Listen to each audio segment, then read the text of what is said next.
gentlemen, welcome back to Shootin' the Schmidt. This is episode 8, middle of February now, and that has not come without its usual weather mishaps, as I'm sure many people have seen over the last just few days. We have had some crazy February weather. Up until this point, I live in Michigan, for those who are unaware, which always gets some of the craziest weather, of course, being up north. But up until this point here in February, it really hasn't been brutally terrible. There's obviously been worse overall years. But seems like it's never over until February hits. At least the past number of years that I can remember, people always think of, around Christmas time and stuff, you get the crazy winter weather. But I mean, for the last number of years that I can remember, it's been mid to late January and into February that we've gotten some of the craziest stuff. And we've gotten that this year as well, and it's affecting more than just the northern states. Before we get any further into that, though, for those of you that are tuning into the podcast over on the listening platforms, Apple, Spotify, Google, or Stitcher, make sure to follow and subscribe to the podcast. Leave those 5-star reviews as well. New episodes coming out every single Thursday.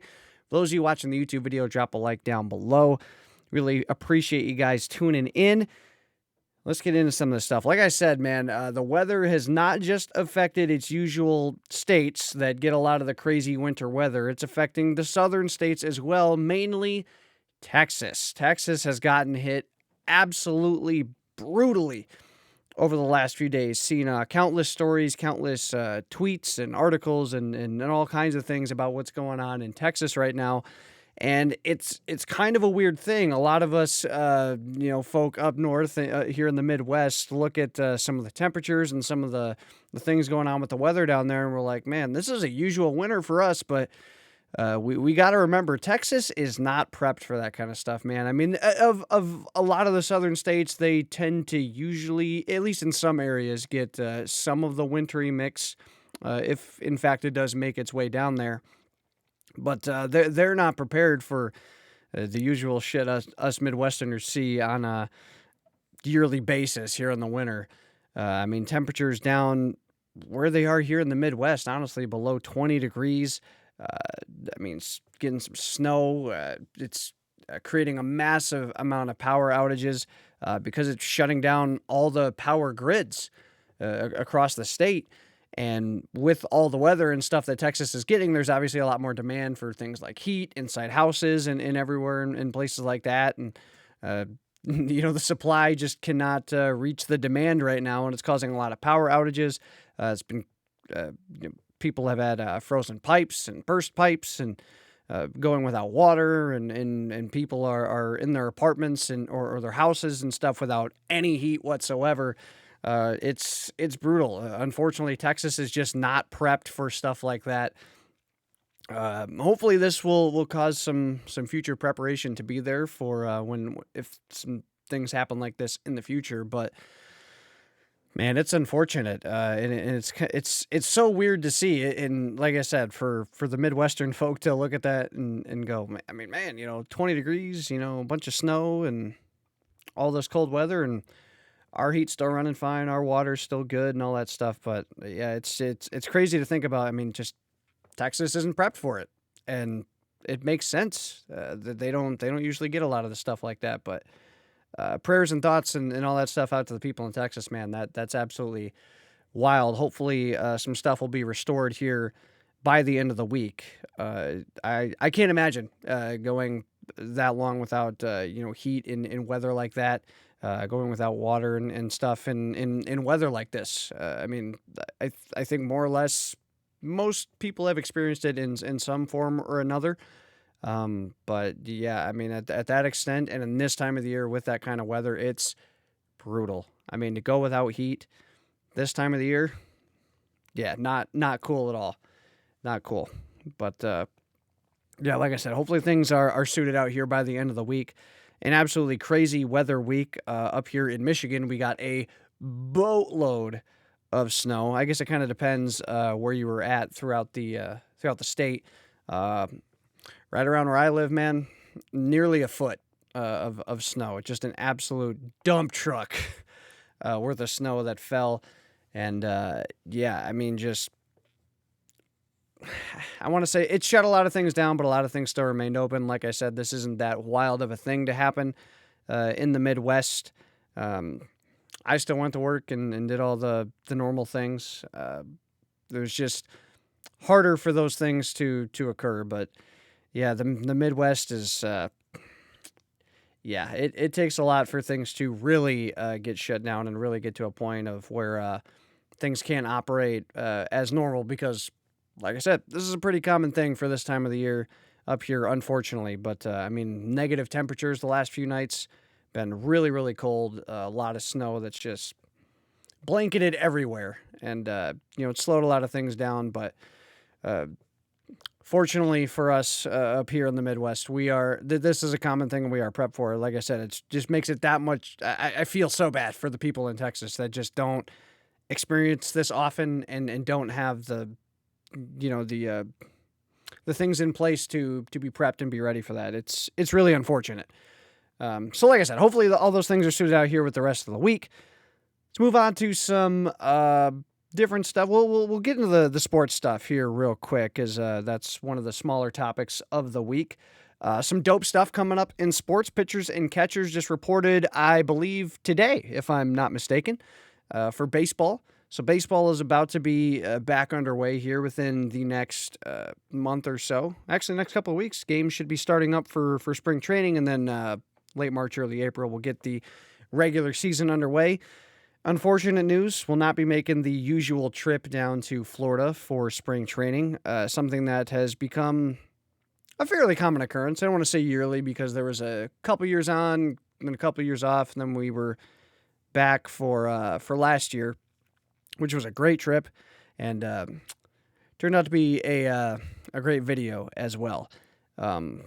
If you guys have never seen that vlog, man, that thing turned out to be a gem. And unfortunately, not going to be going down this year, just with a lot of the COVID protocols and things like that they've got going on down there. Just I don't know, man. I mean, Florida is one of the more open states with a lot of the stuff that's going on with COVID, but I mean, just I don't know, with a lot of the way they're doing things, it would be doable, but it wouldn't be the same. And if it's not the same, it's just really hard to enjoy it as much. I think there's going to be, on average, like 20% of the usual fans. I know that typically a lot of the parks down there will take about around 10,000 fans inside the stadiums. And I think they're capping them around 2,000 or so. Probably depends on each stadium specifically, but they're planning on splitting people apart in little pods, which is, I mean, that was assumed. And that for me personally is no big deal. I don't really like having to be, surrounded by a ton of people at ballparks and stuff like that anyway. It's good to have your own space, so that is not something that's really bothersome. One thing that's somewhat bothersome, having to have your mask on the entire time, which I know is something that's kind of become the normality over the last year, but Florida, spring training, a lot of that stuff can get really hot. And if it, gets to some of those 80, 90-degree temperatures, having to keep that on the entire time, not the most ideal. I was really hoping they were going to do something like, if you stay in your small groups and pods, since they're going to be spread out anyway and you're not really going to have close contact with people, then maybe you could go with having them off. And then if you had to get up for any reason whatsoever, go get concessions, go to the bathroom, then you would have to put them on. I think that would be a much more understandable route, but I get it at the same time. They're not really trying to mess around with any of this stuff. But one of the really bad ones that I saw going on with the games is it looks like they're capping them at 7 innings. They're not going to be doing full 9-inning games this year, at least maybe until like the very end of spring training. And for the first few weeks, up until I believe March 13th, they're allowing the team managers, if they agree, to stop the games after 5 innings. So, I mean, and it doesn't look like ticket prices are going to be any different at all. With the limited seating, they might even be more than the usual, and to get less of a game than you usually pay for. Yeah, that's not really enticing. So long story short, it looks like we'll be waiting to see what goes on next year. Hopefully by the end of this year and into next year, we are much closer to normality. Things are starting to shift that way. We're getting there slowly, but with the vaccines and stuff rolling out and things like that, hopefully we'll be much closer to normality by this time next year, and we can go down. We can have a great time again. I miss it, man. We barely got it in last year, to be honest with you. It was right before the shutdown is when we got home. I believe stuff started shutting down like March 12th, and we got home the weekend before. All that stuff started shutting down when the NBA shut down, and spring training ended for the rest of, or for the remainder of it, and then baseball didn't come back until July. We barely got it in. It was one of the craziest things putting that vlog together back when I edited it, because at the time when I was finishing up and editing it, everything was shut down. People didn't really know what was going on. All the stuff was crazy. If you wanted to go anywhere, you had to wear a mask. And I'm sitting there editing footage from literally a week or two ago at that point, and everything's normal. Even going back and watching it now, it's just crazy to see 10,000 people in a ballpark all sitting next to each other. Everything's fine. There's even a joke in there where we're, I think I talked about this a little bit in a previous podcast episode, but we were making jokes about how, coronavirus, yeah, whatever.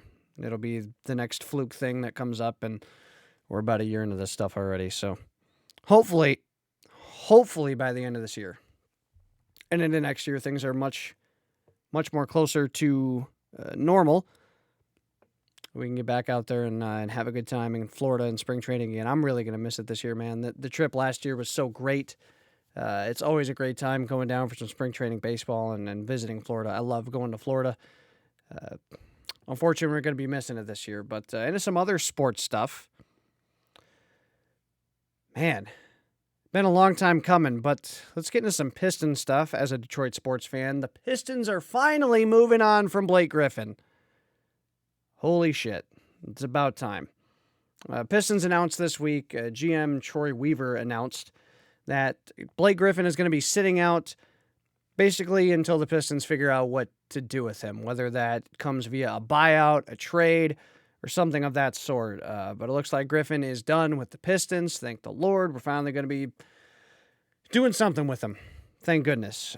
Blake has been, honestly, for the most, especially this year, but for the last year plus or so, he's been a bum. Straight up as bum as it gets.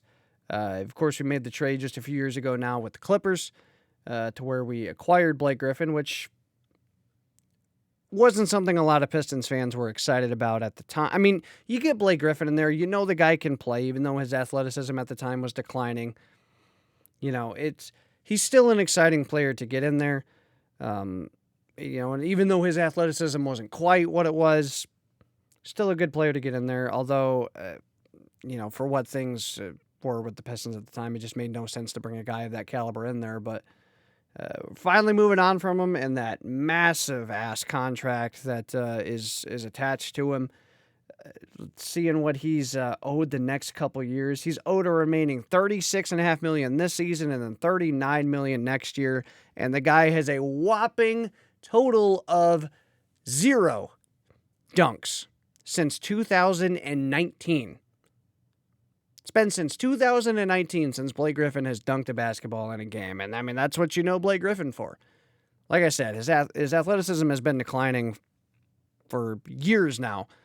But still, the guy's 6'10", NBA player, and he can't even dunk the basketball anymore. He's totally shifted to a perimeter player, and a very average at best one at that. I think he's averaging 12 points or something this year. He's supposed to be this all-star caliber player, and he's only 31. It's not like he's really toward the end of his career. Age-wise, he's, hitting about what would normally be the prime of it, but for a player like Blake Griffin, who heavily relied on his athleticism, and that's what made him such a star-studded player, was his ability to play athletically and be around the rim and be that offensive force that you had to watch out for. None of that's there anymore. So it's good to see the Pistons are finally moving on from him. I doubt they're going to be able to trade him just because of that massive contract. And since he's not a massive contributor in the games anymore, I mean, who's going to want to endure that contract for, somebody? I mean, you can grab somebody for a few $1 million that's going to be able to put up what Blake Griffin's doing. I mean, all of our rookies and other young players on the Pistons are doing it just fine. Hey, shout out Saddiq Bey, Eastern Conference Player of the Week as a rookie. Our second pick in the first round from this year out of Villanova. Young kid can play. A couple of the Pistons draft picks are looking very solid this year, minus Killian Hayes, who, to be fair, hasn't really even played. But yeah, I mean, no team's going to want to endure what's left of Blake Griffin for that kind of contract. So it looks like the Pistons may have to buy him out. But you know what, man?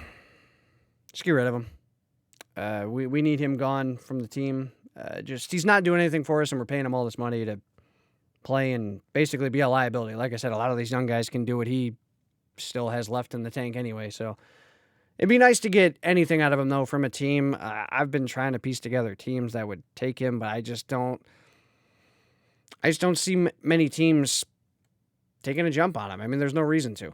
Plenty of players out there that can do what he's still got left, so I guess we'll have to wait and see how that goes, but finally they're moving on, making a move to get rid of him. He'll be out of the lineup for the remainder of his time with the Pistons, so I mean that's good. It's finally good to see them moving on there.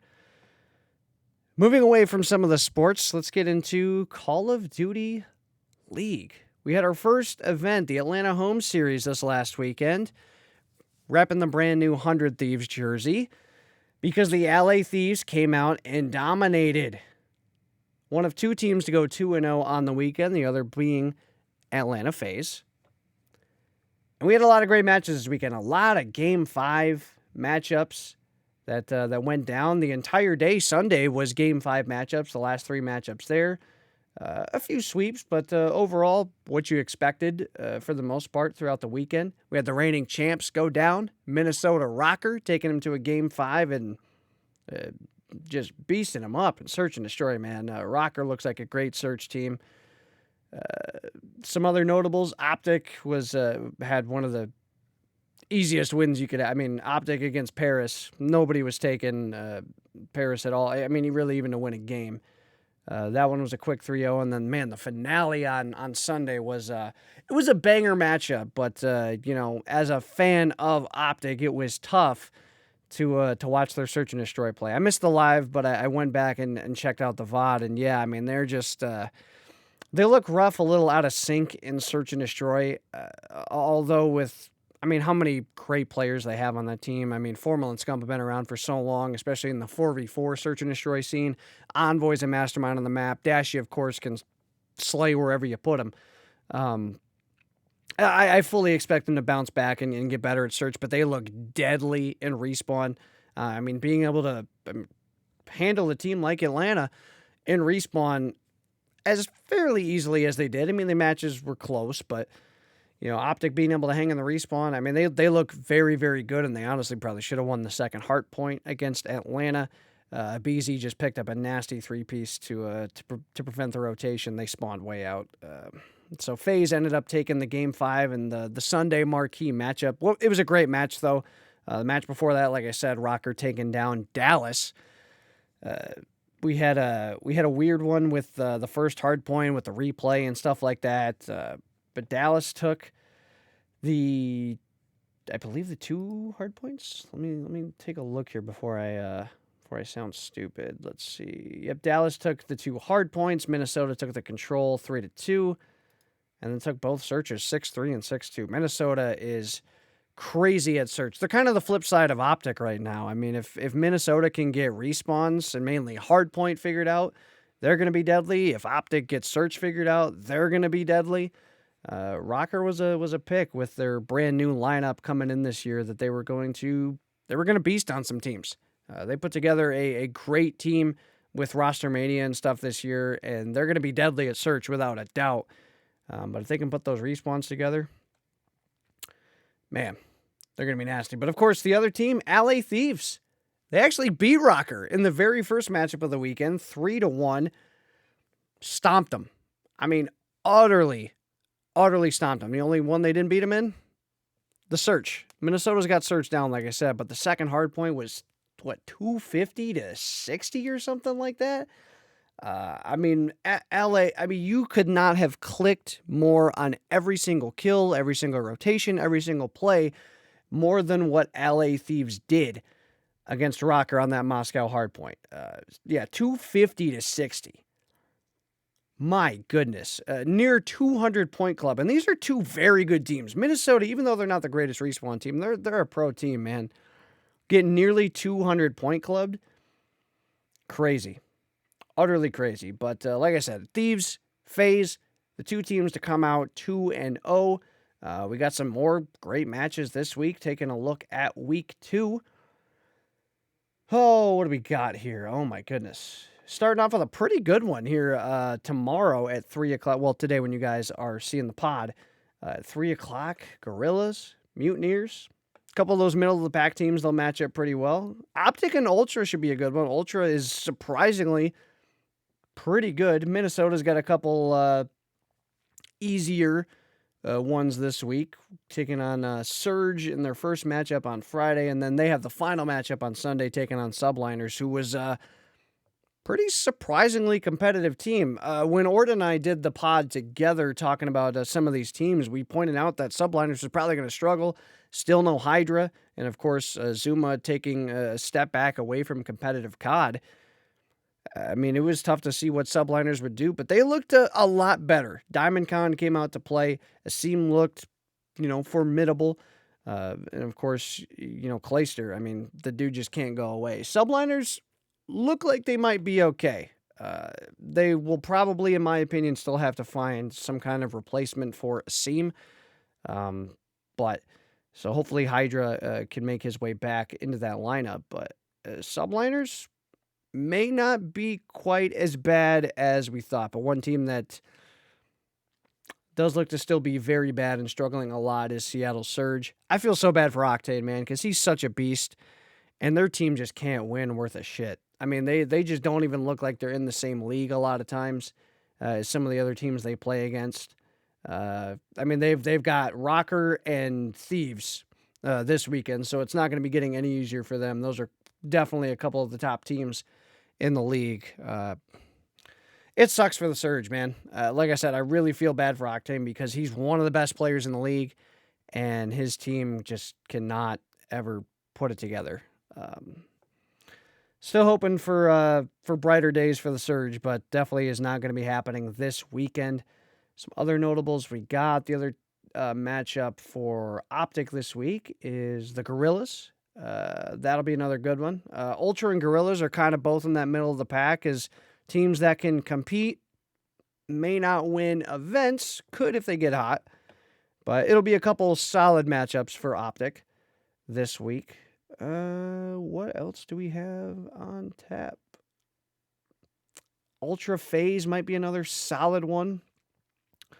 FaZe looked pretty good, though. FaZe definitely did not look kind of what they looked like in the kickoff against Mutineers, which is no surprise. We all knew FaZe was not going to just go away that simply, but man, teams like Ultra and Gorillas have surprised me. I mean, this is a very competitive league coming off of last year. I mean, we're down 12 players from last year. It's the best 48 the league has to offer going up against each other with no expansion and stuff this year. I mean, it's going to be very competitive the entire year. But, man, Gorillas and Ultra, a couple of those teams that are probably middle of the pack or so, they're going to make some noise. They're going to give some teams some struggles. Other than that, I mean, not a lot of other crazy good matchups. Definitely expecting Dallas to have their way with London. They don't look like a team that's going to be very competitive this year. What other ones we got? Mutineers and Legion. Mutineers all day. Paris looks like they can play a little bit. It just doesn't look like they have quite enough to stack up with some of the other teams. Hey, we got a battle of the bottom of the barrel teams in the league, Subliners and Ravens. Bottom line, should be another great weekend of Call of Duty League action. Week number 2 here of this first major. I'm loving this Call of Duty League stuff every weekend, man. This is really good. Cold War is a great game to watch competitively, even though I have very little fun playing the game at all.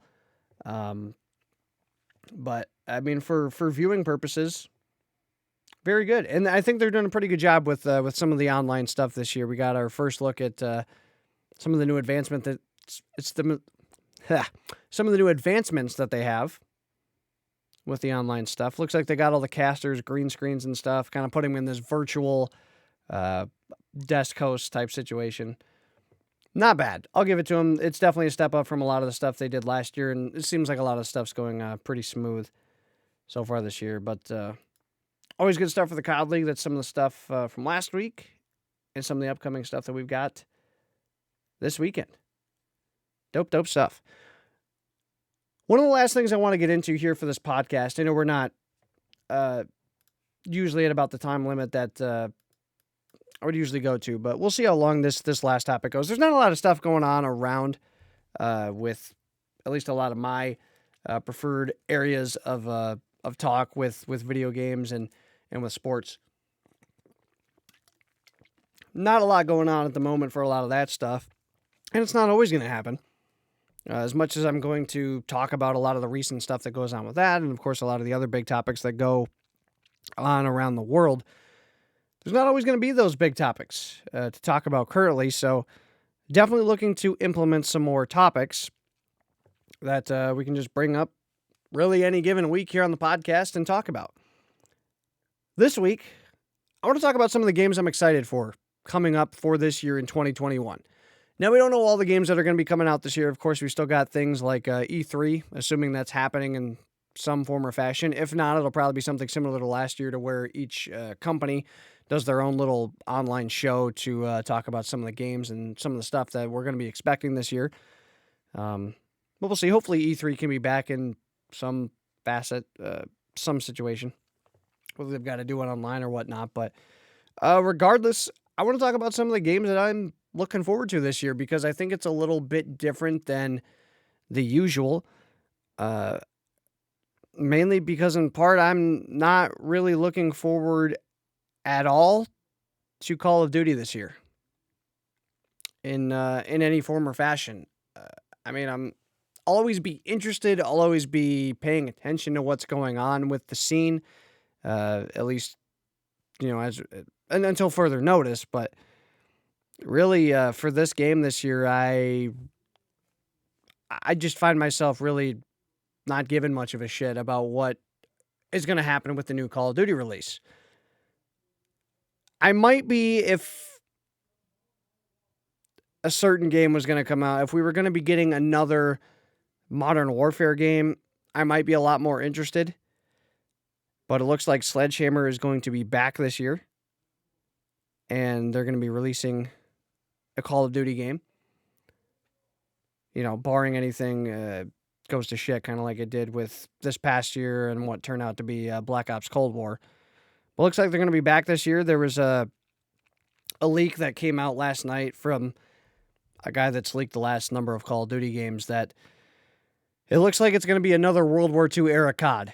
And for me personally, you could not have given me something that could have given me less hype for a video game.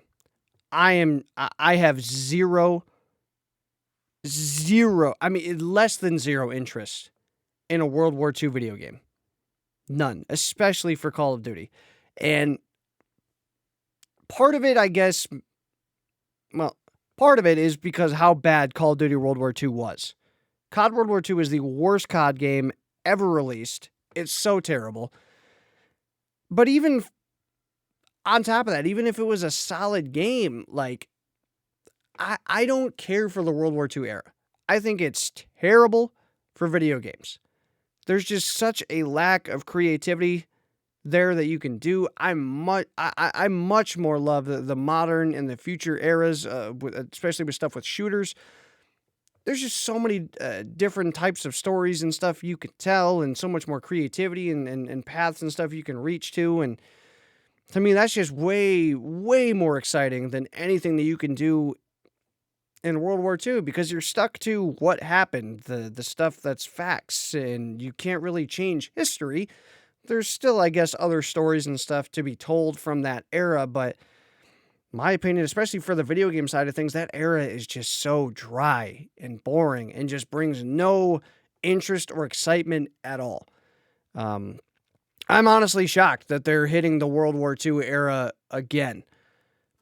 I know when you look at it, Call of Duty's had one World War II game since World at War back in 2008.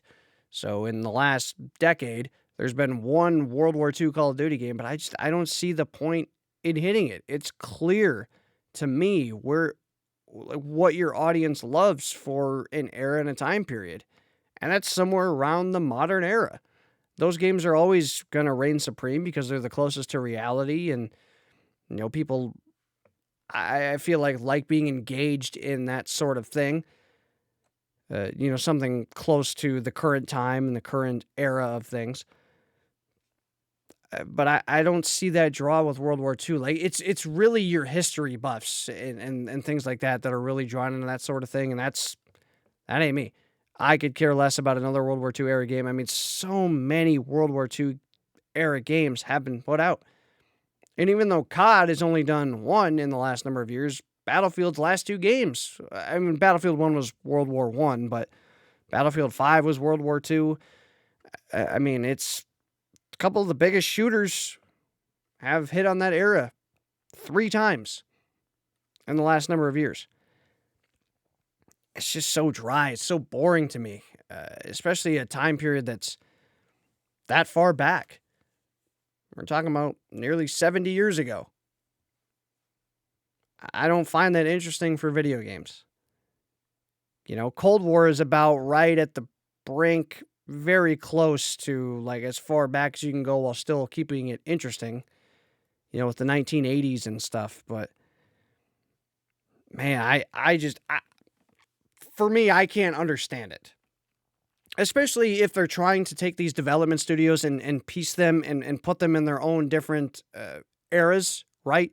So if Infinity Ward has the modern era, Treyarch kind of has the close past, you would think that, especially with, I know Advanced Warfare wasn't everybody's favorite game, but it seemed like Sledgehammer had a really big passion for that era and that style of game.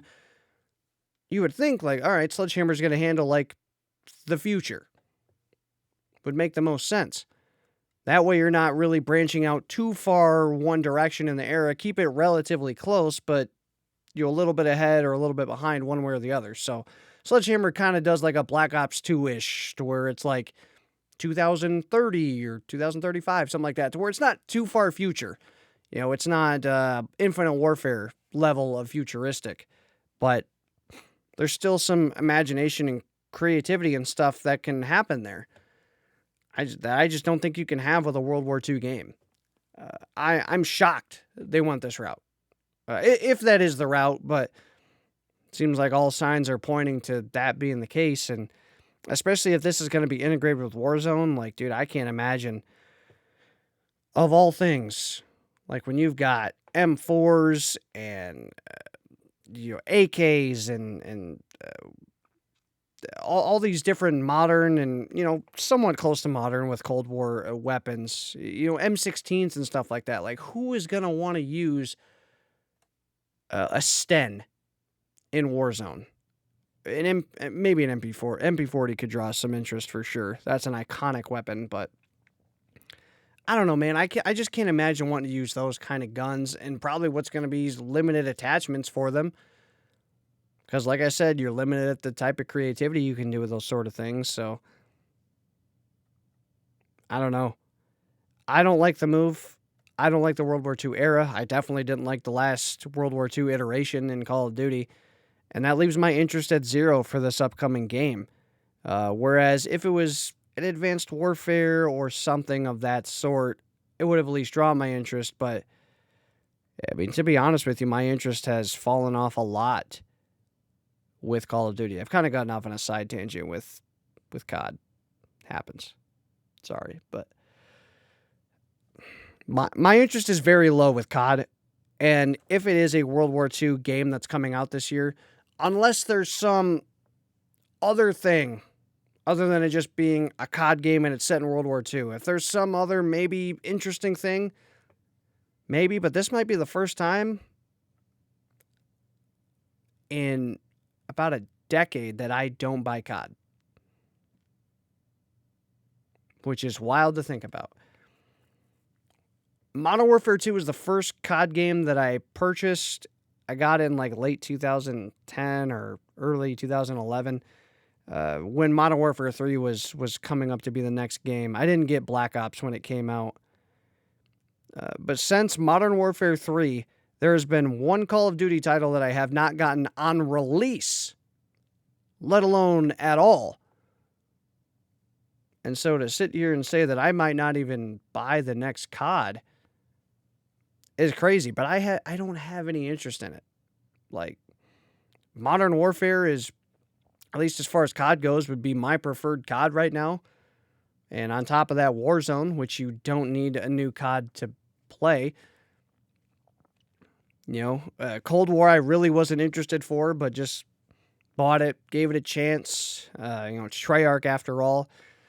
And, I mean, other than the very first 2 or 3 weeks of that game and about the first week of Season 1, if you take those sections of time out, I really have put minimal time into Cold War and don't have really any interest in playing it.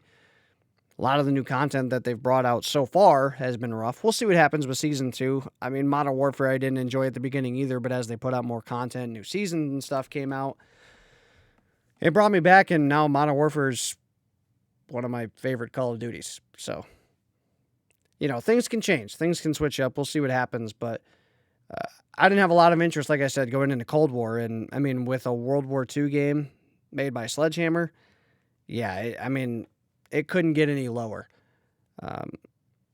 So this might be the first Call of Duty in about a decade that I don't even buy.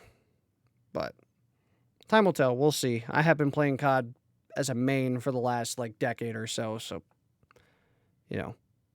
we'll see what happens. But as far as other games I'm interested in that are supposed to be coming out this year, there's a few big ones. I'll start with a smaller one that me and a couple of my buddies got into a little bit during a beta version last year, and that's Crossfire X. Crossfire X is at least as far as multiplayer, is very similar to CSGO, but it's kind of got your own, you can make your own classes similar to something like Call of Duty, but you play one life rounds. Movement and how you shoot your weapons is very similar to CSGO, where you've got that hip fire only, and you've got the bloom feature that you kind of control and tap fire with and things like that. All kinds of different weapons and things you can use, and it was very fun. For that beta, there was 2 game modes, and each game mode had a map that went with it. We played the CSGO type mode, or the closest to CSGO type mode, that had the one map with it the entire 3-day weekend that the beta was live. One game mode, one map. We played it for 3 days straight, probably 5 hours or so a night. We loved it. And Crossfire X was supposed to come out this past year, but with COVID complications and things like that, it's been pushed to 2021. And it's got a pretty dope single player. It looks like it's going to be coming with it too. That's made by a separate developer, and those will be coming together. And so that's definitely one game I'm looking forward to playing. Looks like it'll be coming. It's an Xbox exclusive, if I'm remembering it correctly. And it looks like it's going to be coming to Game Pass when it launches too, which will be really dope. But the game looks awesome. We had a lot of fun playing it. The single player looks like it's really sick. When they released that trailer last year at Xbox's version of E3 that they did because of COVID and stuff, it looked awesome. And I'm really excited for that game to come out this year. I think it'll be really sick if we can get some people on to be able to play it, because we had a lot of fun with it. Like I said, when you can play one map and one mode throughout an entire weekend and love it and not get bored, I think that says something to the enjoyment of the game, because I couldn't play Cold War's beta the entire time it was out without being like, okay, whatever. I mean, I basically just played it just to get my time in because it was limited and it was the new COD. Didn't really have a ton of fun playing it. Like, after about the first day or so, I was like, yeah, I'm ready to go back to Modern Warfare.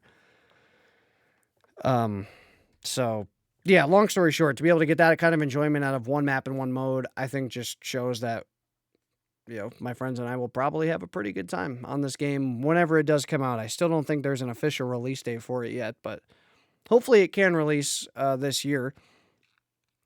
Another game that I'm looking forward to, even more so now with, how rough it looks like Call of Duty could be this year, at least in my opinion, is Battlefield 6. I've never been a massive Battlefield guy, and I think a lot of that has stemmed from the fact that I've played COD, right? COD and Battlefield have not really been competitors per se, because when you look at the numbers and the stats and all those things, they're really, COD takes it hands down. But Battlefield's, of course, always been there. It's always been a really big title, even though it hasn't been to the level of COD, but they've put out very good games over the last number of years. Battlefield 3 and 4 were both massive hits, especially because both those games were in the modern era. They were big hits. Battlefield 4 is still to this day. I believe the game came out in like 2014. It's still got a big player base on it. You can still hop on and find games no problem, even though there's been 2 Battlefield titles since then. The game is still live and popping. And I think a lot of that has to do with it's a modern era game. Battlefield 1 came out after that in, I believe, 2016. Yeah, same year as Infinite Warfare. Set in World War I. It was a pretty solid title. I played that one a decent amount because I didn't really play a lot of Infinite Warfare that year.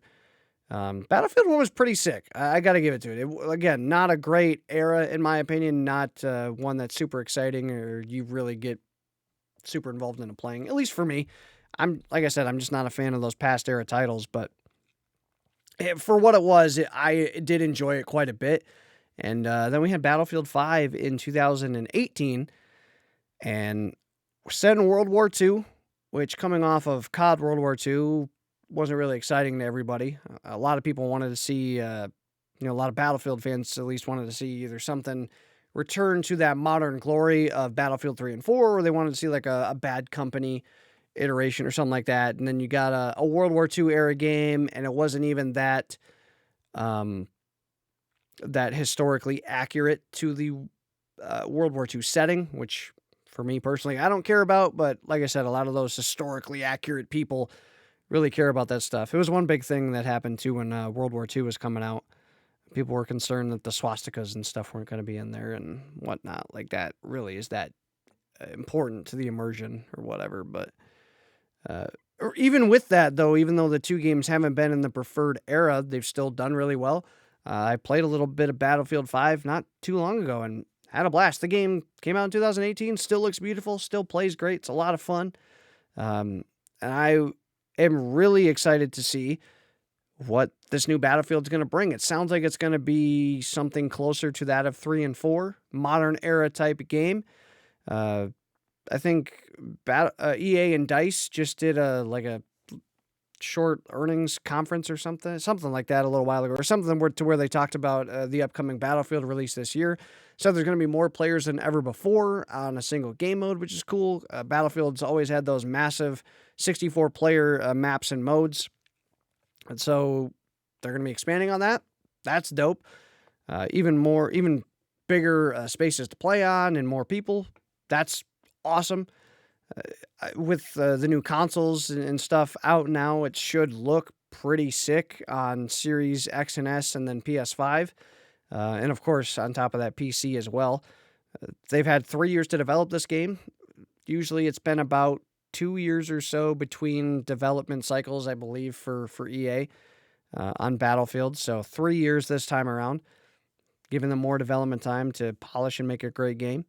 Hopefully it's back to a campaign this year. They've done this thing called War Stories the last couple of years, where they've been like story-centered missions, but they're not a true campaign. And Battlefield 3 and 4's campaigns were both really good, and so I'd love to see this new Battlefield have a true campaign rather than like War Stories or something like that. So But especially if it hits on the modern era, much more excited for Battlefield than I am for Call of Duty this year, which again is not a common thing. But I saw somebody tweet out sometime this week. It's a pretty reputable games journalist or so. I can't remember exactly who tweeted it out, but they were asked who they thought would do better this year, Call of Duty or Battlefield, and I think he put it perfectly. Call of Duty will win in sales, as it usually always does, but Battlefield will win with the gaming community. And if that's the case, if they hit on modern era and all that stuff, and it's a really great, innovative Battlefield title, and Call of Duty just puts out their same usual stuff, and it's in World War II, yeah, I could definitely see that that tweet coming true, and I would definitely agree with it, and that's the way I'm kind of looking at it. Look, COD will, like I said, I'll be looking forward to see what COD does, because it's not purely set in stone yet. Still have time to see on what they're going to do this year, but you know, we'll see. But I'm definitely looking much more forward to Battlefield this time around, at least for that militaristic first-person shooter. But without question, the number one game I'm looking forward to for this year was the same game. It was my same number one game of last year, but I got pushed to this year's Halo Infinite. I have been a massive Halo fan for a very long time. I started playing the series when I was 6 years old, and I've played and I've loved it ever since. Pretty much since I started playing COD, Halo hasn't really been my main, but Halo really hasn't done its best work in that time period as well. Just a couple of titles, Halo 4 and 5, two of the lesser loved titles of Halo, with the shift to the new developer, 343 Industries. Just a couple of titles. It's been a long time since the last Halo came out. I believe the last Halo 5 came out in 2015. And the new one is supposed to be coming up this fall here in 2021. So it'll be 6 years since the last Halo title. By far the longest they've had between new Halo, or at least main title Halo releases. They do some side ones, Halo Wars and things like that. But longest there's ever gone without a main Halo title release. And I'm so excited for this game. I really feel like 343 has learned a lot since taking over Halo, back with Halo 4 and with Halo 5, and of course their time with the Master Chief Collection, which is the culmination of all of the main Halo titles put into one, which is still to this day one of the coolest gaming packages I think that's out there. It's on Game Pass for those people that are on Xbox and haven't experienced Halo. It's there on Game Pass. It's a phenomenal collection. 6 Halo games all in one. All their multiplayers, all that stuff is on there. It's a great collection of games. And I think over the time spent with Halo, 343 has learned a lot about the series and the community and what they want. And I feel like they're ready to deliver on that. Halo Infinite looks like a massive, expansive world, something that Halo fans have dreamed of for a long time, getting to experience the entirety of a massive Halo open world, open ring array. They've talked a lot about how the campaign is going to be a lot of open world stuff, a lot of the stuff that you see, you're going to be able to go to and experience. And that is so, so sick. I think there's going to be a lot to do, a lot to play, a lot to experience. The multiplayer and stuff, I think they're finally going to do right. I guess that's subjective, but looks like more of a Halo, from the sounds of it, sounds like more of a Halo 3-esque style of multiplayer, a lot less focus on some of those advanced movement things that they've tapped into Halo pretty much since Reach. Stuff like jetpacks and armor locks and boost dodges and ground pounds and stuff that they implemented in 5. And it looks like it's going to be hopefully a great culmination of the good things that 343 has done since they've taken over Halo, while also tapping into some of that old school stuff that Bungie did back in the day with the original trilogy. I'm stoked for this game. truthfully. And it looks like they've got a lot of content ready to come for it. It looks like this is going to be the last Halo title for a long time, maybe ever, depending how it goes. I'm really looking forward to see where they go with the campaign. Halo 5 not only was the worst Halo campaign they've ever done, but one of the worst campaign experiences I've ever seen in a video game. To put it in perspective for those who never played it, I've played Halo, like I said, since the beginning. Since I was 6 years old, I played every single Halo.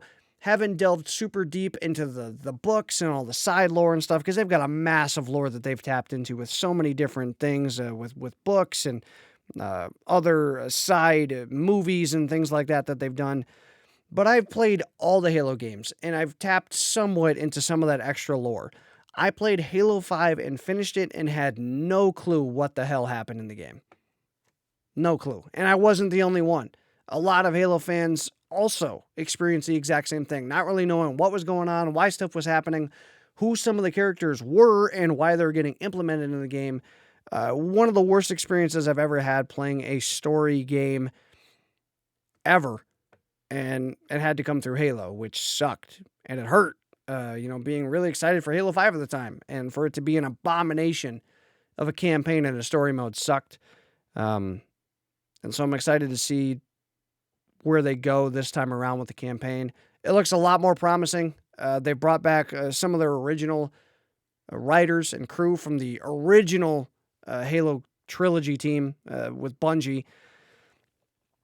I'm hoping they finally got it figured out, because I think 343 has learned a lot, like I said, and I think they've finally figured out what they need to do, and they've done a lot of good things, even though Halo 4 and 5 haven't been the best received Halo games. They've done some good stuff in those games. They truly have. Multiplayer-wise, even though Halo 5 had a terrible campaign, multiplayer-wise, Halo 5 is a really dope multiplayer. Not my favorite. There's a few things in there I didn't like that they did, but overall, they put together a really, really solid multiplayer. And I think if they can just adjust some of the things that they've implemented, again, give it that mix of some of the new stuff they've done, some of the old stuff that made the older Halos so great, I think they can put together a great package. And on top of that, being a massive Halo fan, I'm super excited to see where they go. They've had a long development process. I really feel like they've put in the time to really figure out what they need to do with this game, and they know they have to get it right. 4 and 5, were they completely terrible, not even deserving of the title AAA games? No. But they weren't, they didn't get the reception and the love that Halo should, and there wasn't as much, how do I want to put this? They didn't feel as much like Halo. And I'm hoping now that with how much time 343 has spent now, because I think now, as of this point in this year, they have been the developer of Halo longer than the original Bungie team. I'm hoping now they finally figured it out and they can put together a great package for this game. I think they can do it. Like I said, they're not idiots. They didn't take upon this project back in 2011, I believe is when they jumped on board and took over as the developers of Halo. They didn't come in knowing nothing about the game and just being there to try and keep Halo, Xbox's biggest title, alive. They knew Halo. They have a love. They have a passion for it. But they just haven't fully connected on a game yet. And I'm hoping Infinite can do that. But those are my biggest games that I'm looking forward to this year. Three of the bigger ones that I'm looking forward to. There's other titles I'm sure that I'm kind of forgetting about, and other ones that are probably going to get announced that are coming this year that just haven't been announced yet. Like I said, stuff that'll probably come at E3 or be announced later on this year. Like I said, COD is not on my radar this year. At this point, I'm not even really planning on buying it, but things change. Still a lot of time between now and then, and we'll have to see where things go. But down in the comments, if you guys are watching this, watching the video version on YouTube, let me know some of the games that you're interested for.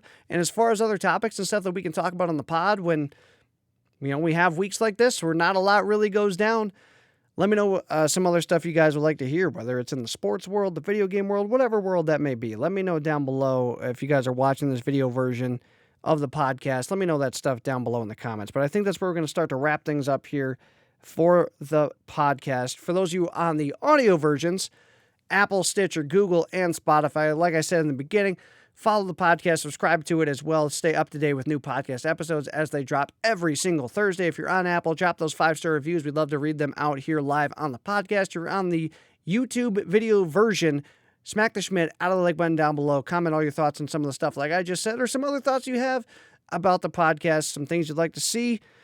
Let me know all that stuff down below.